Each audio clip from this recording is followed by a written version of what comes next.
പകൽ താപനില ഉയരുന്നു. ഏലം കർഷകർക്ക് ആശങ്ക. കുരുമുളകിനും റബ്ബറിനും പ്രതിസന്ധി. ഇന്നത്തെ അതായത് 28/1/2026 ബുധനാഴ്ച വൈകുന്നേരത്തെ അന്തിമ വില നോക്കാം. വെളിച്ചെണ്ണ ലിറ്റർ 302 രൂപ. വെളിച്ചെണ്ണ മില്ലിംഗ് 307 രൂപ. കൊപ്ര 183 രൂപ 50 പൈസ മുതൽ 185 രൂപ 50 പൈസ വരെ. ചുക്ക് മീഡിയം 280 രൂപ. ചുക്ക് ബെസ്റ്റ് 300 രൂപ. അടക്ക പുതിയത് 380 രൂപ. ജാതിക്ക തൊണ്ടൻ 1 കിലോ 250 മുതൽ 350 രൂപ വരെ.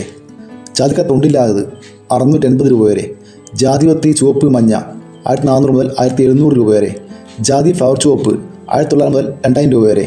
ജാതി ഫ്ലവർ മഞ്ഞ 2100 രൂപ വരെ. കുരുമുളക് ഗാർബിൾഡ് 715 രൂപ. കുരുമുളക് അൺഗാർബിൾഡ് 695 രൂപ. കുരുമുളക് പുതിയത് 685 രൂപ. ഇന്ന് വീണ്ടും കുരുമുളകിന് 1 രൂപ കുറഞ്ഞിട്ടുണ്ട്. റബ്ബർ RSS4 201 രൂപ.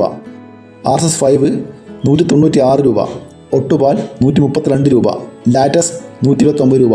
ഇതാണ് അന്തിമ വില. ഇതുവരെ വീഡിയോ പൂർണ്ണമാകുന്നു. ലൈക്ക് ചെയ്യാൻ മറക്കല്ലേ. Thank you.